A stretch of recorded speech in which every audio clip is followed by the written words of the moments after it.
Kalau di kitab-kitab yang saya baca, ingat mati itu tidak selalu baik, juga tidak selalu buruk. Malah kalau menurut Sayyid Abdul Al-Haddad, khusus yang para pelajar yang mencari ilmu itu nggak baik ibadahnya ingat mati. Karena dia harus dinamis, harus mobil. Kalau ingat mati kan terus lemes. Tapi kalau untuk pejabat harus ingat mati, kalau enggak korupsi terus.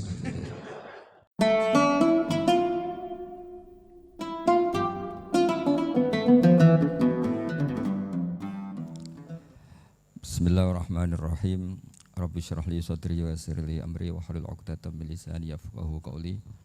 Allahumma shalli wa sallim ala habibika Mustafa sayyidina Muhammadin wa ala alihi wa sahbihi asma'in nama ba'du. Yang sangat saya hormati Ketua Yayasan Badar Wakaf Habib Hasan Al-Munawwar. Juga di sini ada Bapak Rektor Pak Bejo, ada Direktur RSI Bapak Mas Yudi, para pembantu rektor, para dekan, semua yang hadir saya hormati. Ini karena acara kampus, acara rileks, saya akan menyampaikan kajian ilmiah secara rileks bahwa ini meringati tahun baru itu jelas salah ini. Ini bukan tahun baru ini, tahun terakhir. Karena ini tanggal 29 ya. 29. Jadi ini meringati akhir tahun. Tapi karena rektornya itu orang bejo, dalah itu enggak ada yang nyoal kesalahannya. Jadi ini orang pinter sama orang bejo itu hebat orang bejo. Saya ini orang pinter, maka tahu kalau ini itu akhir tahun, bukan awal tahun. Tapi saya ada orang bejo, pinter saya tidak terekspos, sehingga orang tetap saja bilang ini peringatan awal apa? Tahun. Jadi menang orang bejo gitu. Ini akhir tahun apa awal tahun? Hari ini akhir tahun. Berarti ini peringatan apa? Akhir tahun. Hanya orang bejo yang kesalahannya tidak dikoreksi.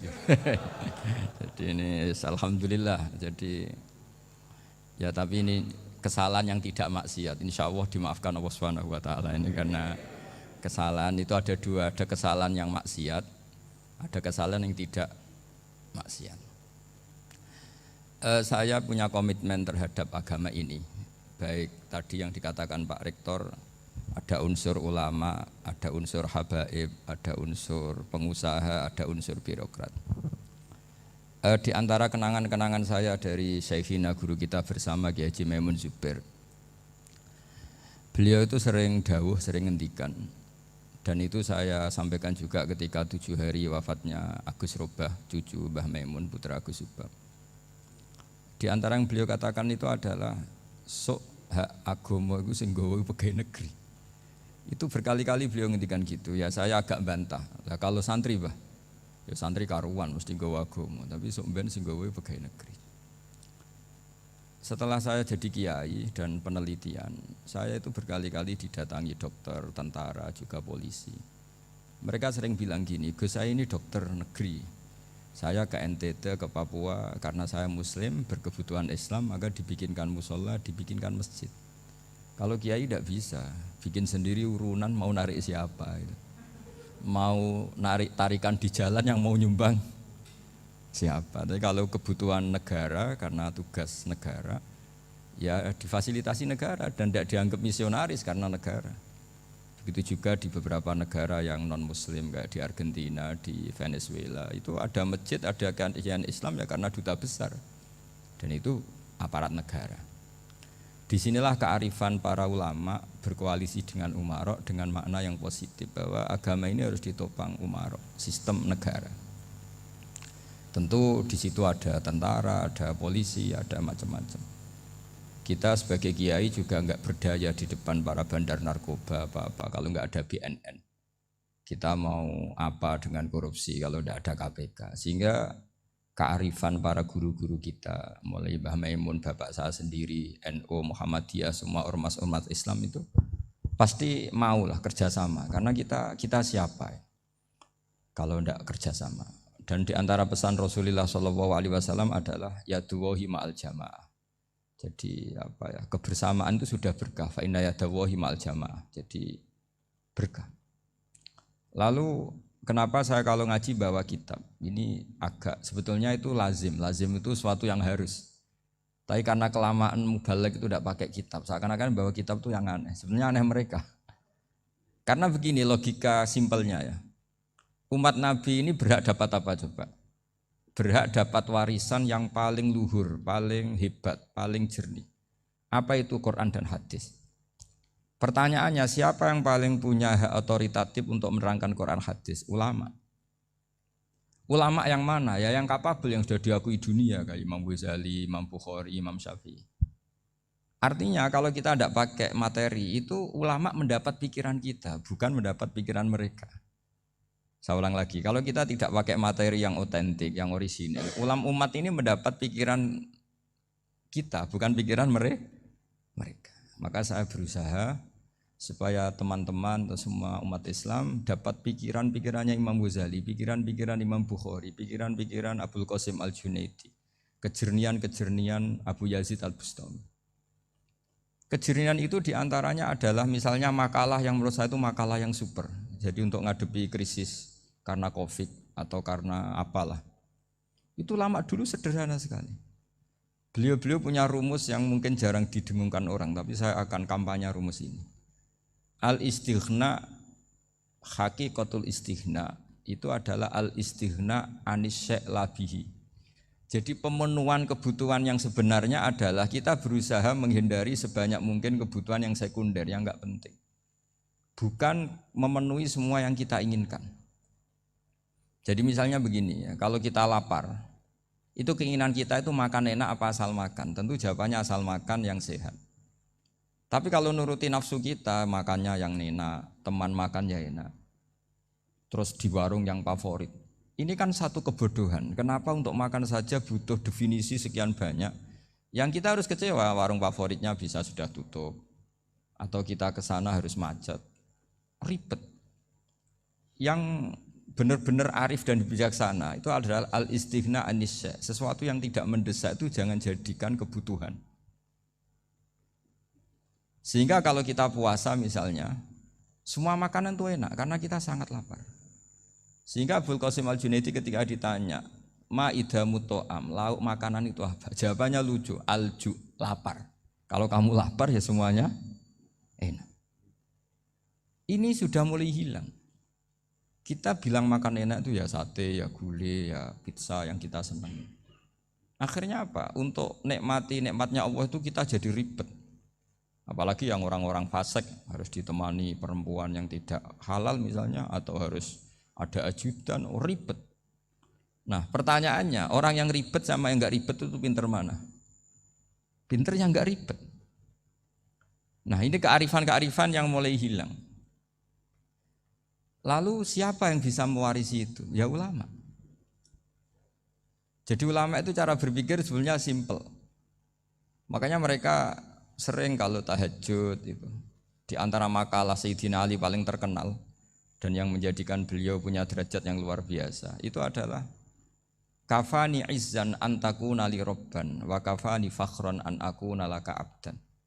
Ya Allah, saya ini sudah begitu mulia, begitu terhormat dan sangat-sangat terhormat karena yang menjadi Tuhan itu Engkau. Jadi rumus pertama itu karena menjadi Tuhan itu Engkau. Hanya Tuhan yang abadi, Tuhan yang pertama, artinya Tuhan yang al-awwal. Coba ya Allah, kalau saya ini punya Tuhan Fir'aun, punya Tuhan mati jadi tontonan lagi, itu kerennya di mana coba? Andaikan kita punya Tuhan Fir'aun, atau punya Tuhan yang asal usulnya manusia, apapun hebatnya manusia itu, kita punya Tuhan manusia itu. Tuhan yang lapar, yang kalau nggak makan mungkin pingsan, mungkin bisa kena COVID, nanti Tuhannya diisolasi. Kayak apa?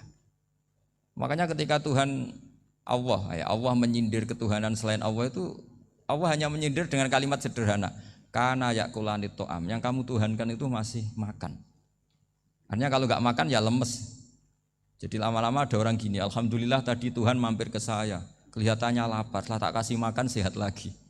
Susah nggak punya Tuhan yang seperti itu. Beda dengan Tuhan kita. Tuhan yang enggak butuh makan, enggak butuh minum, Al-Qayyum, zat yang berdiri sendiri tanpa butuh yang lain. Al-Awwal, sebelum ada langit bumi sudah ada Tuhan kita yaitu Allah. Bandingkan dengan Tuhan-Tuhan yang dipertuhan yang lain, yang adanya setelah bumi, misalnya Fir'aun dan sebagainya. Sehingga Sayyidina Ali pertama jadi kebanggaan apa? Kafani izzan antakuna li robban. Saya ini keren betul karena punya Tuhan yaitu engkau. Tuhan yang lahul asmaul husna, Tuhan yang semuanya punya kebaikan, punya keabadian, punya keagungan. Terus wa kafani fakhron an akuna laka abdan, dan saya bangga sekali karena saya menjadi hambamu. Kalau saya jadi hambanya Pak Rektor ribet kan? Sudah tak hormati ternyata nanti tidak rektor. Ya kan ribet kan? Terus pokoknya ribet. Jadi budaknya manusia itu ribet. Makanya ada seorang wali datang ke temannya yang jadi presiden atau jadi raja. Datang ke situ karena tidak punya uang, mau minta uang karena temannya raja. Setelah sampai sana ternyata temannya ini karena orang soleh pas berdoa, ya Allah saya minta ini, minta ini, minta ini. Terus si wali tadi pulang.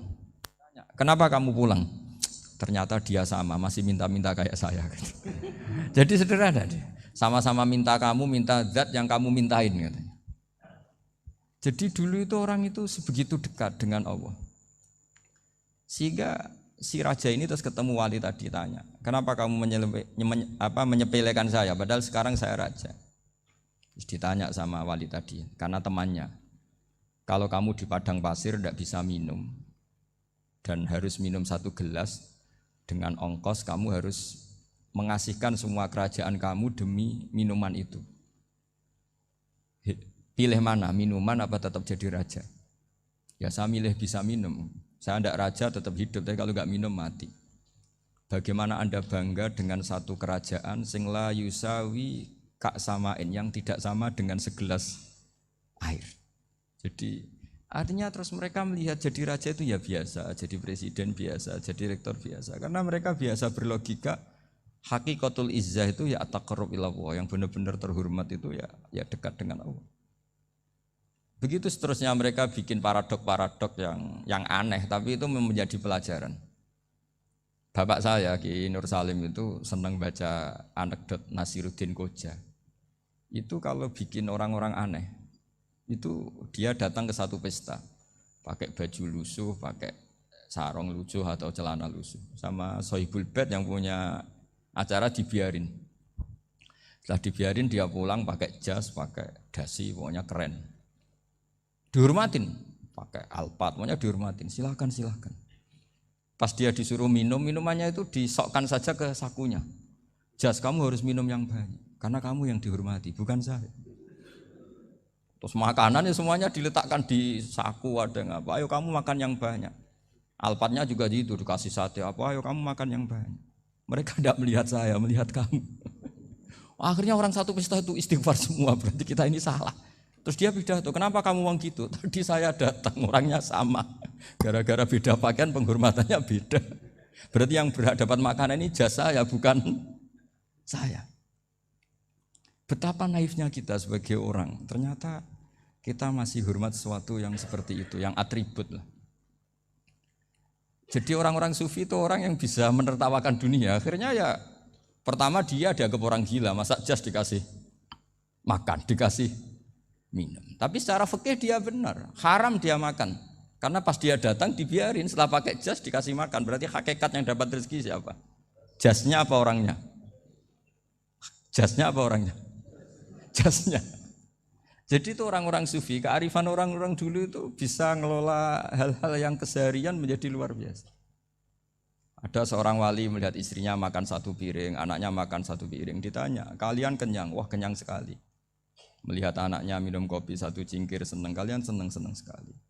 Wah kalau senang dengan hal-hal yang murah bisa, ngapain harus senang dengan hal-hal yang mewah, bodoh sekali saya.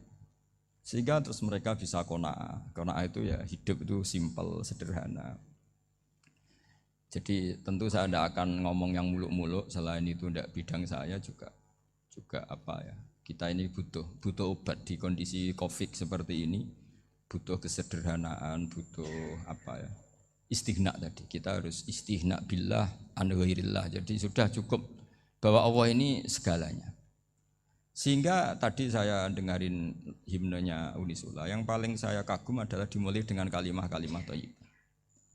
Di antara tugas suci Nabi Ibrahim dan semua nabi adalah wa ja'alaha kalimatam baqiyatan fi aqibi. Nabi Ibrahim itu nabi yang diberi gelar Allah Dia adalah nabi yang menjadikan kalimat tauhid itu kalimat yang abadi. Fi akibih, di anak turunnya, di semua generasinya, baik anak turun karena gen maupun karena pembinaan, karena pendidikan. Ini penting sekali saya utarakan karena apa? Satu kehidupan itu sebenarnya digerakkan oleh kata-kata, oleh moto kalau orang bahasa modern.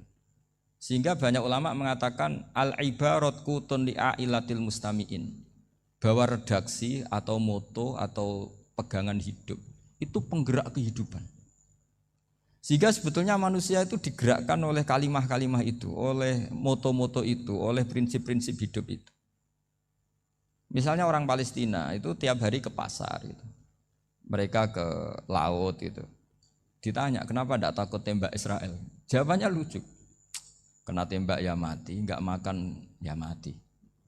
Enggak kerja ya mati. Ya sudah, sama-sama mati ya mendingan aktivitas normal. Tapi saya tidak menyarankan itu untuk melawan Covid. Ini cerita saja nanti. Kamu jangan provokator itu. Karena ini wilayah sensitif. Jadi banyak orang yang poligami, kalau ditanya alasannya gitu, istri satu ya cerewet, dua ya cerewet, mendingan 4. Ya banyak ya gitu. Tapi ada yang kebalikan, istri satu cerewet saja hampir jantungan, apalagi 4, tinggal matinya kan gitu. Itu semua yang menggerakkan itu kalimat. Kalimat itu satu pegangan. Banyak orang loh yang nggak ingin jadi rektor tuh banyak loh Pak Bejo. Jangan kira semua dosen ingin jadi rektor.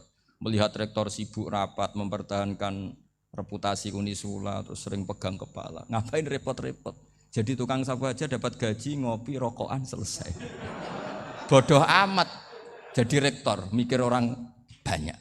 Banyak loh orang yang nggak ingin jadi presiden tuh banyak. Karena ngopi nyaman, nggak ada yang ganggu.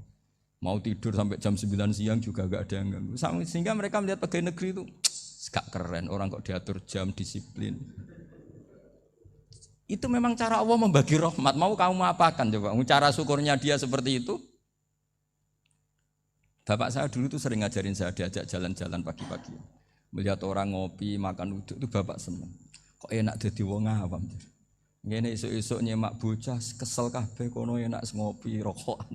Bapak kadang iri sama orang awam itu iri. Sudah gitu berharap masuk surga kan enak sudah gitu. Tahu-tahu mati, tidak tahu ke surga apa ke neraka ya tidak tahu. Jadi nah, orang dulu itu orang yang bisa mensederhanakan dunia. Sehingga ya sudah cara bahagia. Makanya saya alhamdulillah saya ini kerjasama sama UII sama beberapa kampus.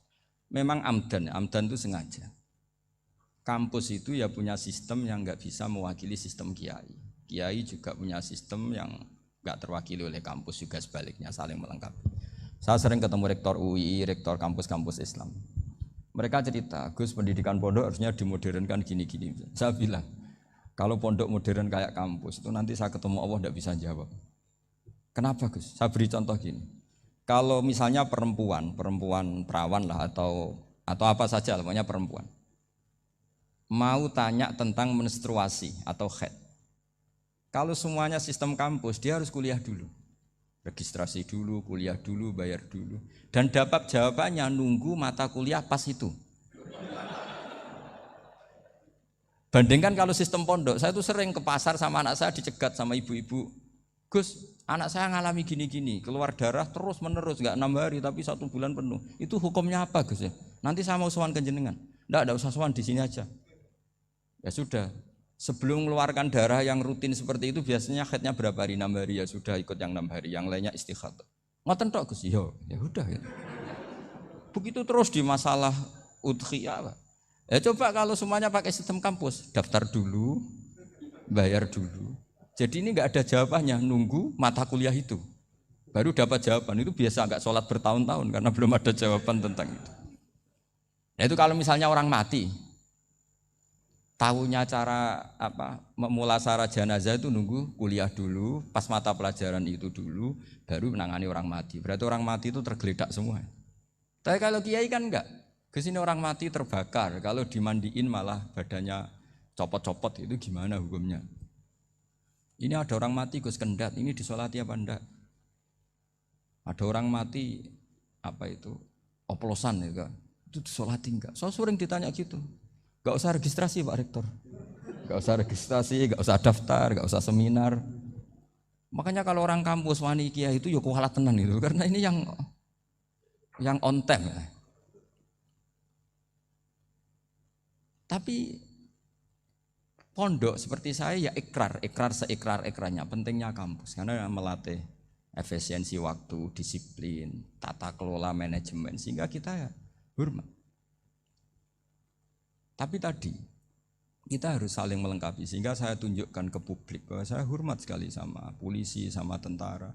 Coba kita bisa apa ngadepi bandar narkoba kalau enggak polisi? Bisa apa coba menjaga NKRI kalau enggak tentara? Begitu juga ya sudahlah kita memang fa inna yadallahi ma'al jamaah, kita berkah itu kalau bersama-sama. Enggak bisa kita sendiri. Nah lalu orang kayak saya itu ya beberapa kali sebetulnya saya itu ditawanin jadi doktor honoris causa apa. Kekhawatiran saya satu Pak Bejo, takut pas enggak punya uang. Itu dokter kok di duit kan enggak pantas gitu. Jadi repot gitu, daripada beban lah sudahlah enggak usah dokter. Jadi kalau enggak punya uang ya pantas, terus kalau ngebis ya pantas. Suatu saat kalau mati enggak ada yang hadir ya pantas enggak dokter gitu. Kalau sudah dokter kok masuk neraka, kayaknya apalagi rektor kampus Islam kok masuk neraka itu kan kok kayak enggak pas itu. Misalnya rektor Unisiola ditanya mungkar nakir, enggak bisa kan kayak gimana gitu. Makanya harus sering ngaji saya supaya enggak malu di depan mungkar nakir. Masa rektor ditanya mungkar nakir enggak bisa. Harus berani bentak, ini saya rektor loh Pak mungkar nakir. Masa kalau wali-wali dulu berani. Masyhur di cerita wali-wali ditanya marabbuka manabuka. Saya ini guru tauhid. Kok kamu tanya marabbuka manabuka yang ngotok? Kamu tidak pernah ngaji, enak aja tanya. Jadi wali-wali itu ya rileks ngadepi mungkin. Saya yakin rileks wali di Bang Pak Rektor. Saya yakin itu. Karena wali itu lebih dekat Allah. Sehingga orang dulu itu saya ulang lagi ya, ada satu kearifan namanya hidup itu apa? Hidup itu adalah cari sebanyak mungkin supaya hidup itu tidak tergantung pada banyak hal.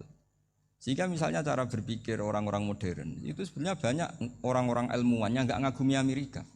Bukan karena angkuh enggak. Untuk mempertahankan kebesaran negara sebesar itu, kebutuhan listriknya besar, kebutuhan tentaranya besar, kebutuhan apa. Sementara negara kayak Venezuela atau Swiss kebutuhannya ada banyak. Pertanyaannya, yang tergantung dengan banyak hal sama yang tidak tergantung banyak hal, itu pinter mana? Kalau dibalik pertanyaannya gitu, negara-negara maju itu tidak keren kalau dibalik pertanyaannya. Orang yang untuk mempertahankan eksistensinya banyak, butuh banyak hal, dengan yang tidak butuh banyak hal, itu pinter mana? Orang yang bahagianya nunggu jadi dokter, nunggu jadi kiai besar, kiai viral, dengan orang yang bahagia cukup dengan ngopi, itu pinter mana? Tapi kalau dibalik pertanyaannya, orang yang taunya nikmat hanya kopi, dengan nikmat yang banyak, pinter mana? Makanya Mbah Mun itu kalau guyon itu lucu. Aku iku sakake ambek wong desa sing mlebu swarga. Saya dulu eskal mlebu swarga kok disakeni. Akhirnya beliau memberi penjelasan. Wong desa iku roe pakanan enak, iku mau kopi mbek uduk. Lah swarga iku mau nuruti sing dikarepno. Akhirnya wis mau mangan, wis ngopi, nguduk, ngopi, ora roh pakanan liyane ku ora roh. Nasi mandi ya ora roh, pizza ya ora roh apa-apa. Terus saya bilang, wah lah niku nak nganti selera tentang wanita cantik. Iku juga sederhana. Rontok pesek ya wis cantik, rontok ireng ya wis. Apa bidadarinya seperti itu karena saking enggak pengalamannya. Jadi surga itu kan nuruti apa yang diinginkan. Kira-kira keinginan orang kampung kalau di surga itu apa coba? Makanan apa coba? Ya nak senengnya ketemel gemblong itu. Artinya malaikat lebih suka nangani surganya orang-orang kampung timbang Pak Rektor. Ini sudah ribet ini. Makanan apa saja sudah harus dicoba. Ya. Terus kalau di mall tahu orang macam-macam, seleranya macam-macam pasti. Enak mana kalau sampai jadi malaikat pelayan surga? Suka ngelayani orang kampung apa yang orang kota? Orang kampung kan? Jadi ya itu guyon tapi itu menjadi pikiran kita bahwa orang yang banyak kebutuhan itu sebetulnya banyak kebodohannya karena menggantungkan kebahagiaannya dengan banyak hal. Makanya Imam Syafi'i ngendikan Istighna itu apa? Al-istighna anisya'i. Yang dikatakan kecukupan adalah berusaha sebanyak mungkin banyak hal tidak kamu butuhkan. Bukan memenuhi semua kebutuhan kamu, karena nafsu kamu ini tidak ada batasnya gitu. Kalau kamu penuhin nggak akan selesai. Itu ada perempuan yang kurang cantik itu minta doa saya, Gus doain suami saya kaya, terus tak guyonin, terus nggak minta. Kalau suami kamu kaya, yang pertama dirubah itu apa? Rumah supaya rumah saya bagus.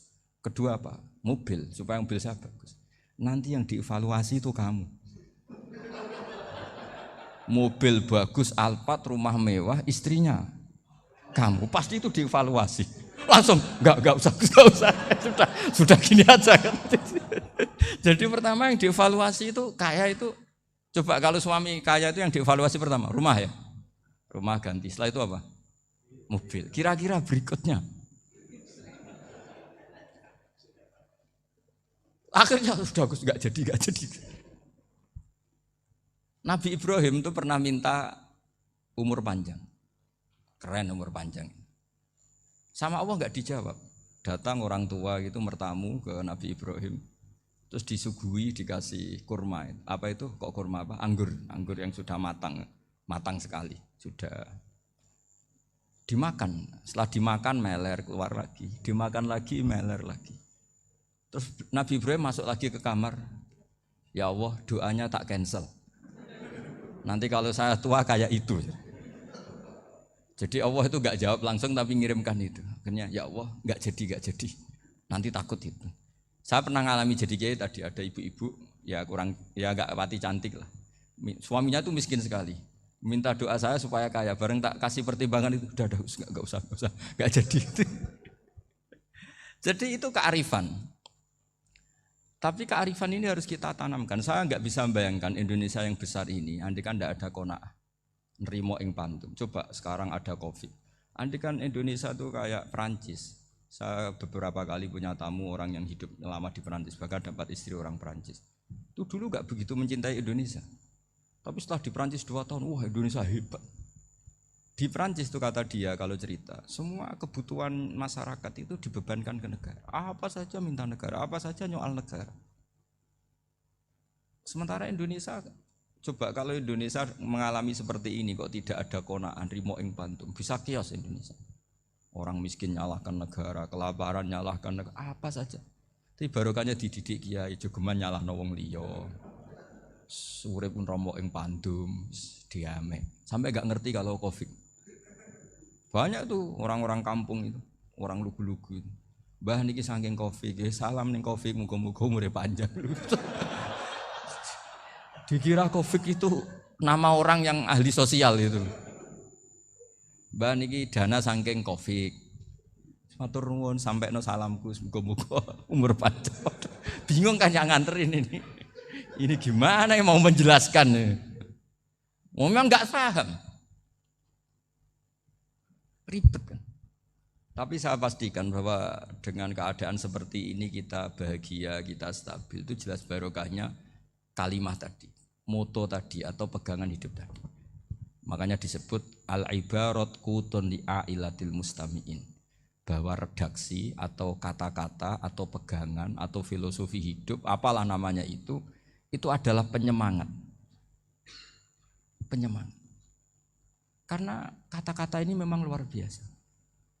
Ketika sahabat perang demi kebenaran, zaman itu ya pasti benar karena yang dibela Nabi.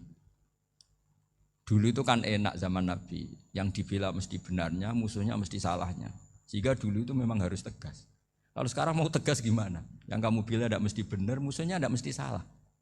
Ribet kan kalau misalnya saya tukaran sama Pak Rektor, kamu mau bela mana kan bingung. Saya tidak mesti benar, saya tidak Nabi. Pak Rektor apalagi tidak mesti benar lagi kan? Ribet kan? Jadi kalau kita mau perang sekarang itu mau pede gimana? Enggak.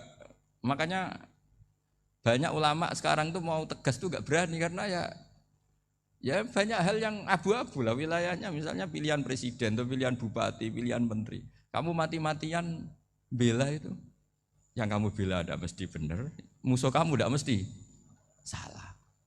Misalnya pilihan bupati, wah ini kabupaten ini baik kalau bupatinya ini, yang satu bilang ini, terus tim suksesnya kamu tanya, kamu yakin? Ya tidak juga. Lah kenapa semangat? Kan saya botohnya paling alasannya ya itu aja, bukan yang lain. Beda dengan zaman Nabi, nabinya mesti benar, Abu Jahalnya mesti salah. Kan enak aturan mainnya jelas.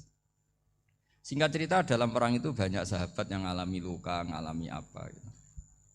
Kemudian curhat ke Nabi, ya Nabi gara-gara derekkan jenengan, ngikuti jenengan saya harus ngalami seperti ini. Ngiranya orang itu diapresiasi sama Allah keluarnya. Ternyata sama Allah enggak diapresiasi. Malah diturunkan ayat intakunu ta'lamuna fa innahum ya'lamuna kama ta'lamun wa tarjuna minallah ma'ala yarjun. Kalau kamu sakit karena perang, orang-orang kafir itu ya sakit. Itu saja berani padahal demi kekafiran. Wa tarjuna minallah ma'ala yarjun. Padahal kamu punya nilai lebih yaitu berharap kepada Allah yang mereka tidak punya. Saya jadi kiai itu ya kadang mangkel. Karena yang benci ya benci, yang seneng itu ngel-ngel loh kayak Pak Bejo. Jadi semuanya ribet. Lah iya, yang benci ya ganggu, yang seneng ya ganggu, tambah nemen.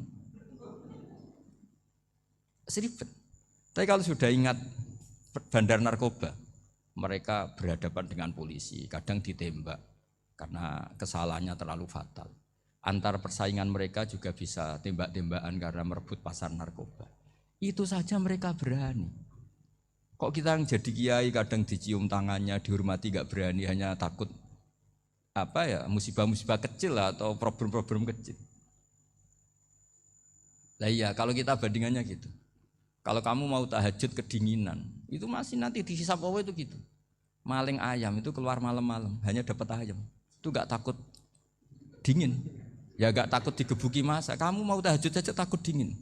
Makanya nanti hisabnya orang soleh itu nanti dijajarkan orang dolim. Terus diperbandingkan. Wah itu habis kamu kalau itu. Jadi misalnya Unisula mau rapat, tapi ini malam, kalau malam dingin nanti saya masuk angin. Anak-anak pang di perapatan aja berani kamu. Kalau sudah perbandingannya gitu tuh ribet kita nanti. Makanya itu kalimat itu moto atau filosofi hidup. Sehingga diulang lagi nasihat itu. Iyam saskum korhun faqad masal qoma korhum mislu. Kalau kamu kena luka, orang-orang yang enggak benar juga akan kena luka. Itu aja berani demi ketidakbenaran. Masa kamu demi kebenaran enggak berani? Akhirnya orang itu, ya itu kalimat, itu heroik. Makanya kita ini penting ya, makanya tadi himne Unisula dimulai kalimat thayyibah. Karena kalimat ini yang menjaga kita kalimat ini. Misalnya tentang Tuhan. Kenapa orang Islam imannya kokoh seperti ini, termasuk yang sudah hidup di Amerika, di Australia, di mana-mana. Itu ya barokahnya ajaran atau barokahnya kalimah. Saya sebut kalimah saja pakai bahasa santri. Karena la ilaha illallah itu dalam tradisi santri disebut kalimatu haqqin alaiha nahya wa alaiha namut wa alaiha nub'ats. Ada yang riwayat wa biha nub'ats insyaallah taala minal aminin. Kenapa mereka di mana-mana meskipun sekolah di Amerika, di Australia, bahkan di Uni Soviet tetap mukmin? Itu barokahnya ajaran yang benar. Allah itu siapa? Tuhan. Tuhan itu sifat dasarnya apa? Awal. Dia harus wujud awal sebelum makhluk yang lain. Sehingga ketika ada negara yang maju, yang tertib, manajemennya tertib, masyarakatnya makmur, tapi punya Tuhan yang tidak seperti itu, tidak awal, itu sudah gak nyaman. Karena ndaklah keren Tuhan saya, karena Tuhan saya itu al-awwal, zat yang pertama.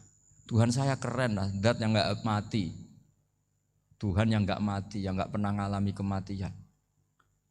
Sehingga tontonan atau yang dilihat kenikmatan-kenikmatan yang lain ini tidak mengubah dia pendirian tentang Tuhan. Karena mantapnya satu kalimat tadi bahwa Tuhan itu ya harus satu, harus awal, harus tidak mati, tidak rusak, tidak mengalami apa-apa yang membahayakan.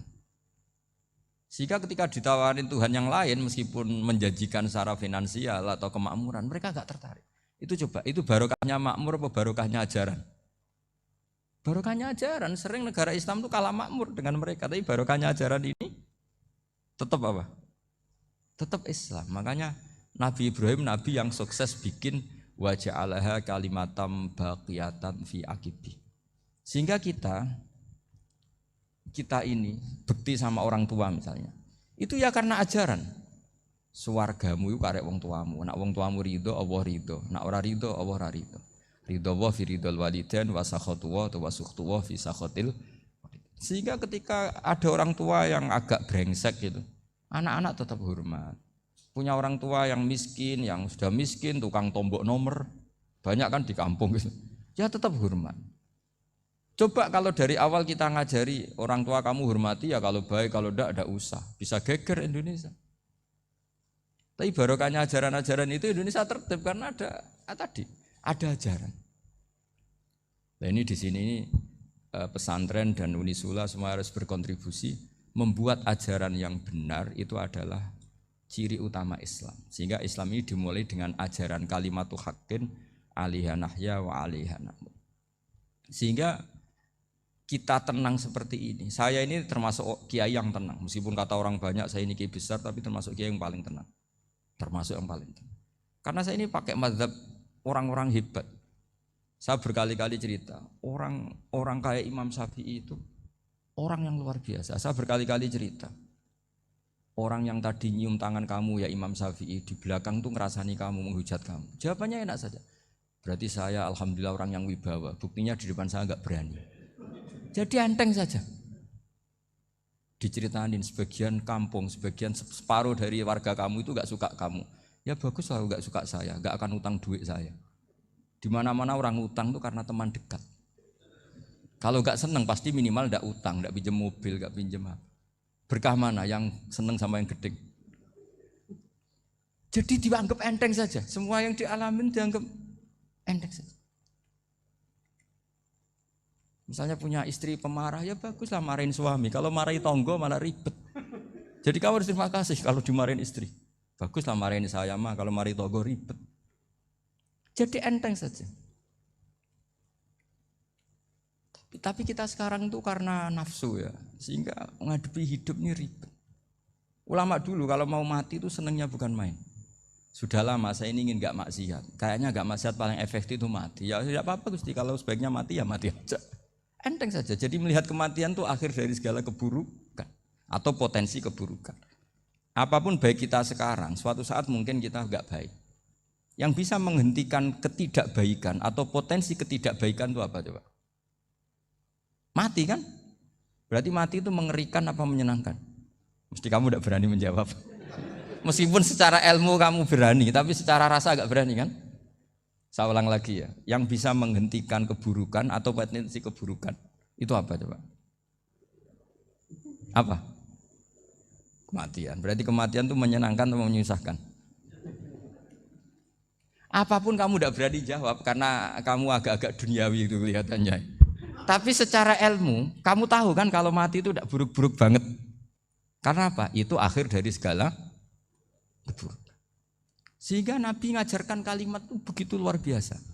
Allahumma ahyini maka natil hayatu khairan li wa tawaffani maka natil wafatu khairan li. Nabi melihat dunia itu begitu indah. Ya Allah, kalau saya ini hidup, anggap saja hidup ini ziyadatan li fi kulli khairin, menjadi modal saya menambah segala kebaikan. Jika suatu saat saya mati, anggap mawon rohatan li min kulli syarrin, itu akhir dari segala keburukan saya. Sehingga mati hidup ya baik karena di situ kita bisa berkontribusi beramal soleh. Mati juga baik karena mengakhiri segala keburukan. Nabi nate ngendikan lagi, ajaban li amril mu'mini inna amrahu kullahu khair. Orang mukmin itu mengagumkan, semuanya baik. In asobathu na'ma syakara fakana khairan lah. Kalau baru dapat nikmat, dia syukur, maka itu baik. Wa in asobatu dharra sabara. Kalau dapat masalah mereka sabar, itu juga baik. Sehingga orang mukmin dua sisinya pasti baik. Itu juga kalimat, maksudnya moto atau pegangan hidup. Nah berikut ini saya beri contoh, ini kenangan saya, ini contoh terakhir. Masalah jadi orang terkenal maupun tidak. Di sini dicontohkan Imam Ghazali di halaman 367 di kitab saya 367, juznya 3 di kitab Ihya Ulumuddin. Di sini beliau cerita betapa untuk menjaga ikhlas sebaiknya orang itu tidak terkenal, tidak syuhrah, tidak terkenal. Oke, itu kita sepakat ya, karena kalau terkenal mungkin orang dipaksa publik dengan tanda kutip untuk selalu berbuat baik, tapi karena jaim lah, jaga image atau apa. Tapi ketika dibalik pertanyaannya, kamu rela yang terkenal itu orang enggak benar, sementara yang orang benar itu enggak terkenal. Lalu masyarakat taunya yang tidak benar. Kalau pertanyaannya dibalik gitu, orang baik wajib terkenal enggak? Kalau pertanyaannya dibalik seperti itu.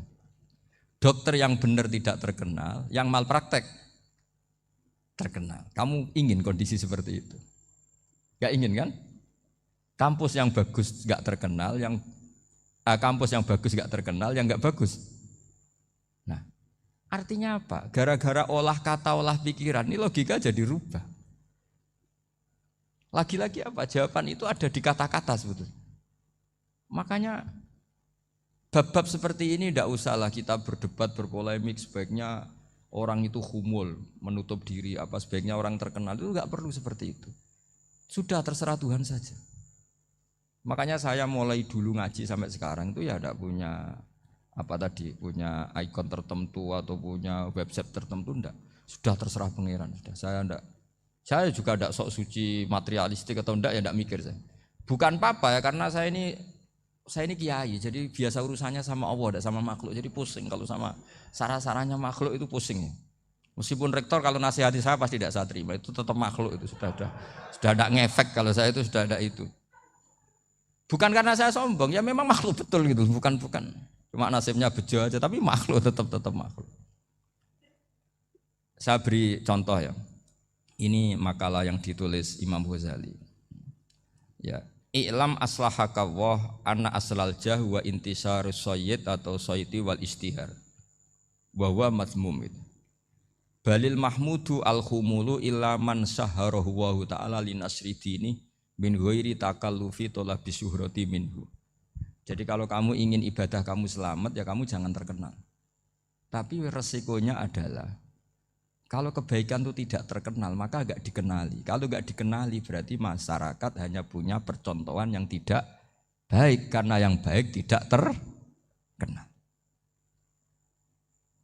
Jadi itulah ulama-ulama dulu. Jadi apa-apa itu dibanding-bandingkan. Kemudian nanti kelihatan, jawabannya itu kelihatan. Jadi ulama dulu itu biasa ngarang misalnya afatun nikah, sisi negatifnya nikah. Harus ngurmat istri, harus macam-macam, kalau terlantar itu ya dosa. Seperti tadi Pak Marsudi cerita, kalau orang ngapalkan Quran itu takut lupa, kalau lupa itu jadi dosa. Pertanyaannya, kalau semua orang takut lupa, takut dosa, semua orang enggak hafal Quran. Karena potongan-potongan lupa. Cara berpikir tidak seperti itu. Kalau berpikir ya namanya hafalan ya inginnya hafal, kan nggak ingin lupa. Lah nanti kalau takdirnya lupa karena hal-hal yang dimaklumi oleh syariat itu nggak yang termasuk dosa. Yang dosa itu lupa takliwiri udrin syar'iyin, lupa yang tidak ada sebab yang apa? Syar'i. Tapi lupa bawaan EQ-nya tidak bagus, lupa bawaan sering dibentak. Oh, itu enggak masalah karena bawaannya orang tertekan itu ya lupa. Coba kamu hafal Quran, terus punya kredit jatuh tempo, pas hari itu aku yakin enggak cerdas sudah. Itu bawaannya orang tertekan itu pasti lupa. Jadi ya saya teruskan ya. Jadi terus ada makalah yang sangat bagus sekali tentang itu. Saya baca ya. Wa yadullu ala dzalika anna Allah azza wa jalla amaral anbiya'a bi idharil amali lil iktida wa khassahum bi mansibin nubuwah. Wala yajuzu ayyudhanna bihim annahum khurrimu afdhalal amalen. Jadi orang yang terlalu mendewa-dewakan khumul itu menutup diri. Oke, itu baik karena dengan khumul, dengan menutup diri Anda tidak riya, Anda tidak pamer. Tapi kata Imam Ghazali, kamu juga harus ingat, di antara syaratnya Nabi itu harus mengumumkan kalau beliau itu seorang Nabi. Harus memaklumatkan kalau beliau seorang Nabi supaya bisa diikuti. Caranya sholat harus diumumkan. Sehingga Nabi itu mengatakan harus jamaah. Karena dengan cara jamaah itu bisa shollu kama ra'aitumuni usolli. Coba kalau Nabi sholatnya enggak diperlihatkan, kamu harus sholat yang benar. Caranya gimana ya Rasulullah? Itu rahasia. Bingung enggak kira-kira? Bingung enggak? Ya misalnya amal rahasia selalu lebih baik. Terus ada pertanyaan, Nabi ngendikan kamu sholat yang benar, caranya gimana Nabi? Ya itu rahasia, terus gimana coba? Tapi Nabi ngendikan apa? Shollu kama ra'aitumuni usolli. Ya sudah kamu sholat, niru saya sholat. Berarti Nabi sholatnya diperlihatkan apa disembunyikan?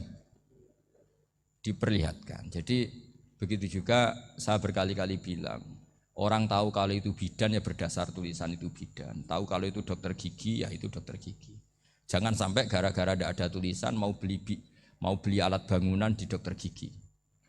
Mau periksa gigi di toko bangunan. Gara-gara apa? Enggak ada maklumat. Nah, di sini ulama-ulama selalu memaklumatkan dirinya. Termasuk Imam Ghazali ketika ngarang kitab dinamai Ihya Ulumuddin, bahwa kitab ini bisa menghidupkan ilmu-ilmu agama yang mulai hilang. Begitu seterusnya. Jadi ini ngaji ya. Jadi orang itu harus ngerti ya. Jadi jangan nuruti emosi sendiri atau logika sendiri. Bahwa saya suka humul, ya monggo, agama Islam menyediakan sarana itu. Uzlah itu ya punya sisi kebaikannya sendiri. Tapi syuhrah terkenal asal tidak nuruti nafsu juga punya sisi kebaikannya sendiri. Setidaknya umat ini punya satu master kebaikan yang mudah diakses. Tapi tadi saya ulang lagi, jangan karena hadun nafsi, jangan karena kepentingan pribadi. Makanya di sini disebutkan wa yadullu ala dzalika ala syuhrah anna Allah Ta'ala amarul anbiya bi'idharil amal lil iktida. Allah selalu memerintahkan para nabi kalau ngamal kebaikan ya harus dimunculkan supaya bisa ditiru. Yaitu tadi kita tidak bisa bayangkan kan kalau misalnya nabi menyuruh kamu harus sholat yang benar, kemudian sholatnya nabi sembunyi. Kalau ditanya, nabi saya niru siapa? Wah itu rahasia, kamu nggak boleh lihat sholat saya, saat takut tidak ikhlas. Ribet kan? Sehingga jamaah itu statusnya tetap harus. Nah bedanya harus ini ulama berpendapat harus yang apa? Fardu kifayah. Tapi fardu itu maknanya harus. Tapi bukan berarti kalau enggak jamaah sholatnya enggak sah, enggak. Tapi statusnya jamaah tetap apa? Harus. Nah barokahnya harus ini orang yang baru sholat, sholatnya langsung benar karena ada yang diikutin. Coba kalau mantan dukun baru sholat terus sholat sendiri, itu mesti mirip mantra.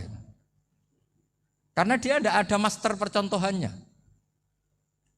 Tapi barokahnya ada master, orang paling bodoh pun kalau sholat ya benar. Karena standar ada komandonya, ada imamnya. Sehingga Imam Ahmad malah berpikir keras. Syarat sahnya sholat itu harus jamaah. Cara pikirannya Imam Ahmad. Keras sekali beliau. Sehingga kalau orang sholat sendiri kok ada orang lain yang maunya berjamaah harus bayar, orang itu harus bayar. Demi sahnya sholat. Itu madzhabnya Imam Ahmad. Tapi kalau madzhab Syafi'i hanya mengatakan itu fardu kifayah.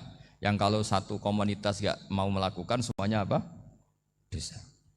Ya jadi ini sebelum sesi ringan tanya jawab, hanya 2 saja tanyanya, gak boleh banyak-banyak, nanti gak pulang-pulang saya.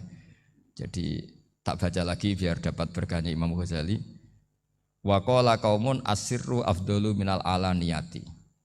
Terus kata sebagian ulama al alaniyah itu afdal minas sirri. Terus diperbandingkan baik yang mana amal dipertontonkan sama ndak.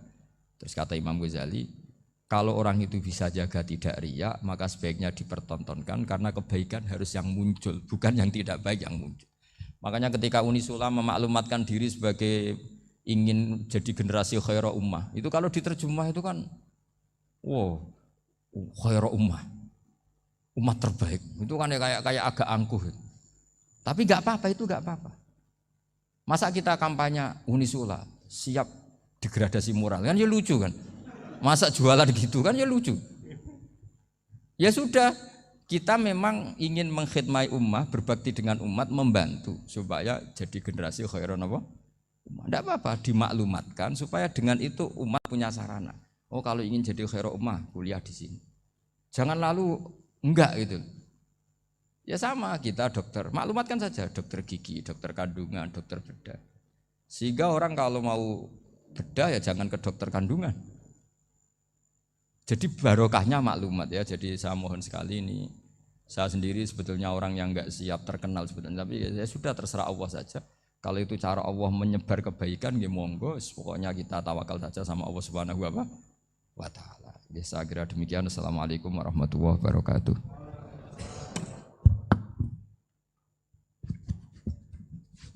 Matur suwun Gus. Alhamdulillah.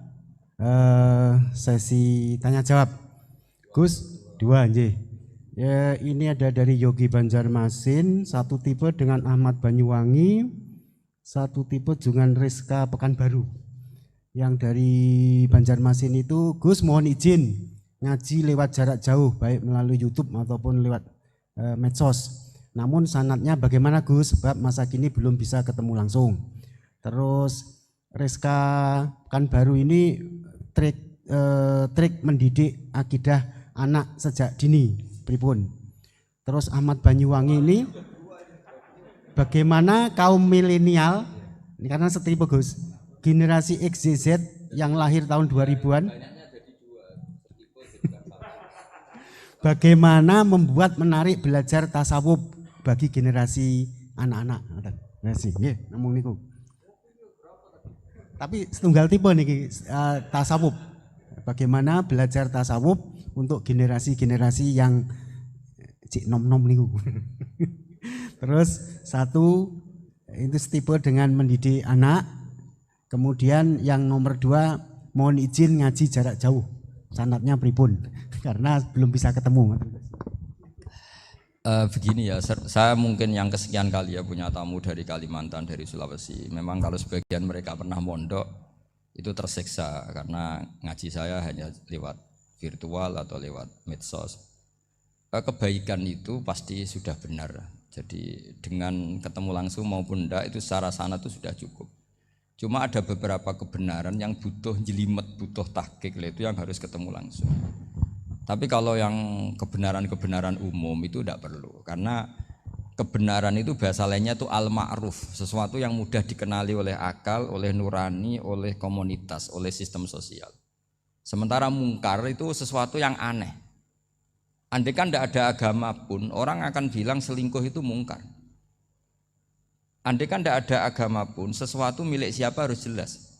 Sehingga diaturlah ini istrinya ini istrinya ini barangnya ini. Yang paling berhak make apa ya yang punya kan. Makanya nikah itu disebut ma'ruf. Yang boleh make ya yang punya. Misalnya yang boleh make mobil itu ya yang punya atau yang dapat izin. Itu disebut ma'ruf. Lalu yang enggak punya kok make, itu namanya mungkar. Ya aneh, enggak punya kok make tanpa izin.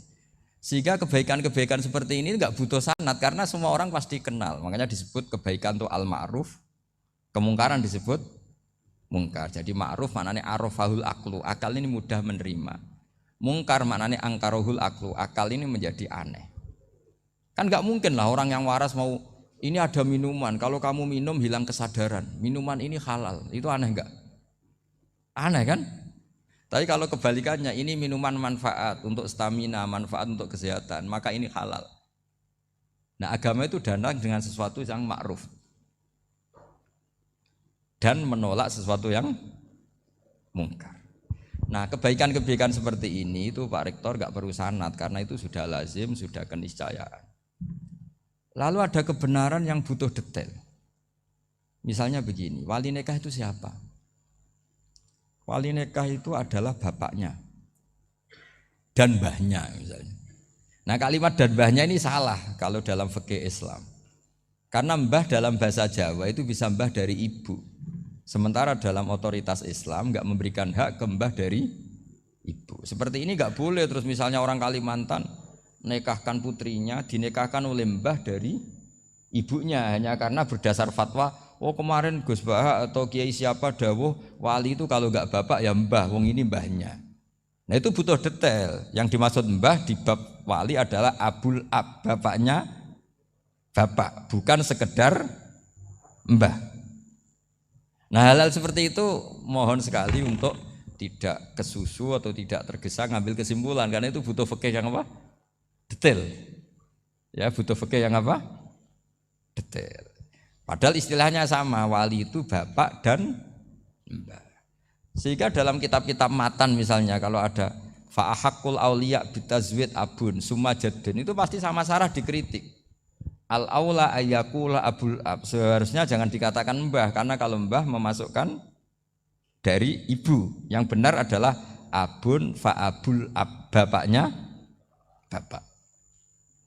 Nah, jadi kira-kira gitu Pak Rektor. Gantian jenengan yang menjelaskan ini. Yang nomor 2, sekarang baru itu kalian bagaimana mendidik akidah dan tasawuf bagi generasi-generasi milenial ini. Ya kayak tadi, tasawuf maupun tauhid maupun ilmu moral apapun itu mudah sekali dididik. Ciri utama agama ini itu ad-dinu yusrun, agama itu mudah. Mudah itu artinya ya nurani nerima ya gampang, akal ya gampang, komunitas ya nerima gampang. Kayak tadi penjelasan saya tentang Tuhan. Ada orang miskin dari Indonesia, misalnya kuliah di Amerika. Dia mulai kecil tahu yang seharusnya jadi Tuhan itu siapa. Ya yang menciptakan langit bumi, sebaiknya yang jadi Tuhan itu siapa? Ya yang wujudnya paling awal. Kemudian dikasih alternatif Tuhan yang wujudnya ada tanggalnya. Keren enggak misalnya? Kan terus enggak keren. Kok Tuhan sama buminya kok dulu buminya? Kayaknya kok enggak lah kayak gitu. Artinya barokahnya logika yang sehat ini kan ya setahu saya hampir jarang kan yang murtad masalah tauhid itu. Kalau moral banyak yang agak nakal, tapi secara tauhid jarang yang murtad karena tanaman logika tauhid itu mantap di Indonesia. Mulai kecil kan diajarin wujud, qidam, baqa, mukhalafatul lihawadisi, qiyamuhu fi nafsi. Sama, moral juga gitu. Jom jogeman misoi wong, kan dipisoi sakit enggak? Jangan pernah mencubit orang, dicubit itu sakit. Jadi orang diberi rasa, enggak enak loh disakitin orang, dijotosin orang, ya sudah jangan jotosin orang, enggak enak. Sehingga apa ya, kalau kamu ingin sopan ya disopani ya harus sopan, kalau ingin dihormati harus menghormati orang lain, sehingga itu tertanam. Makanya bangsa kita termasuk yang terbaik akhlaknya. Kalau musim haji itu dipuji-puji sama sekian negara karena pantangan lah kita nginjek orang sholat, melangkai orang ruko, orang sujud. Kalau orang lain mungkin kan seenaknya. Iya, karena mulai kecil itu dilatih tidak boleh melangkai orang, tidak boleh. Jadi akhlak itu ya diajarkan mulai kecil plus logikanya. Logika itu ya apa saja lah, yang penting menjadi anak kecil itu paham. Dan itu mudah, saya ulang lagi mudah, karena agama ini ad-dinu yusrun, agama ini mudah, jadi mudah dipaham. Enggak bisa kamu katakan misalnya tasawuf. Tasawuf itu ya gampang kayak tadi, seperti Bapak kalau ngendikan. Makanan yang membuat enak itu karena menunya yang mewah kamu cocok atau karena kamu lapar. Lama-lama orang kan berpikir, ya setiap puasa itu kok tempe enak, tahu enak, tapi kalau sudah buka, sudah kenyang, apa saja semuanya menjadi tidak enak. Padahal kualitas menunya masih enak, tapi gara-gara kenyang menjadi tidak enak. Berarti penyebab enak itu lapar apa menu? Lapar. Jadi apa ya, kearifan-kearifan ini loh yang menjadikan luar biasa. Makanya tadi ada kalimat yang benar, wa ja'alaha kalimatam baqiyatan fi aqibi. Jadi Ibrahim adalah nabi yang sukses menanamkan filosofi kebenaran ke anak cucunya. Dah, yang terakhir? Dah. Ini Siti Mutmainah dari Undip. Ya. Maunya bergabung tapi karena terbatas, mohon izin Gus mengingat mati kebaikannya nopo untuk keluarga maupun pemimpin. Wah, ya bagus lah kalau itu. Kalau di kitab-kitab yang saya baca, ingat mati itu tidak selalu baik, juga tidak selalu buruk. Malah kalau menurut Sayyid Abdul Al-Haddad, khusus yang para pelajar yang mencari ilmu itu nggak baik ibadahnya ingat mati. Karena dia harus dinamis, harus mobil. Kalau ingat mati kan terus lemes. Tapi kalau untuk pejabat harus ingat mati, kalau enggak korupsi terus itu. Harus ingat mati. Jadi kalau manfaat bagi keluarga begini ya, saya merasakan. Ini tanya anak saya itu baru tamat aliyah kemarin. Yang satu barusan mondok sarang baru 2 bulan atau 1 bulan. Itu saya kalau bilang ke anak-anak gini, kamu ketemu saya itu harus spesial. Bisa saja bapak besok itu meninggal.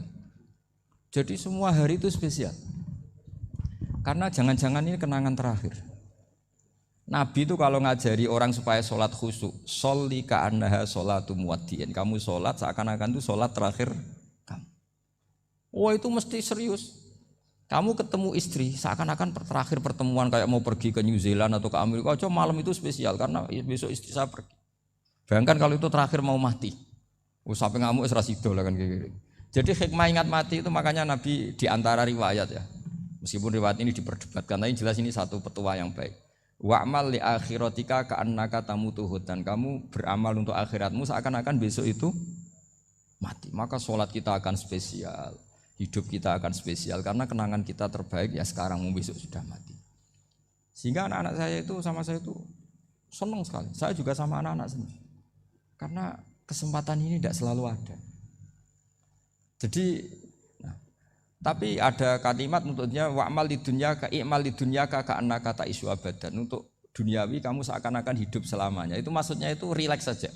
Misalnya hari ini urusan enggak selesai, besok masih ada hidup. Enggak selesai, besok masih hidup, sehingga rileks.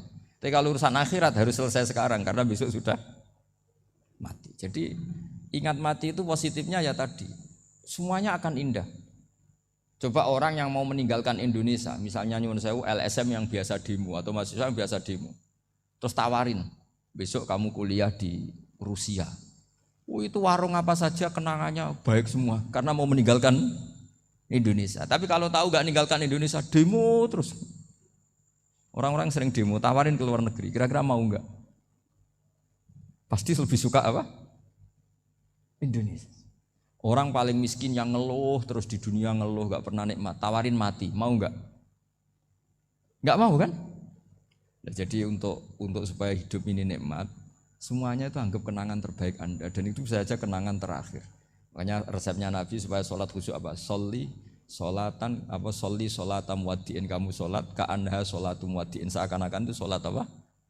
Terakhir, sehingga terus kita nyaman, kita apa, dan kita nganggap ini sholat yang terakhir.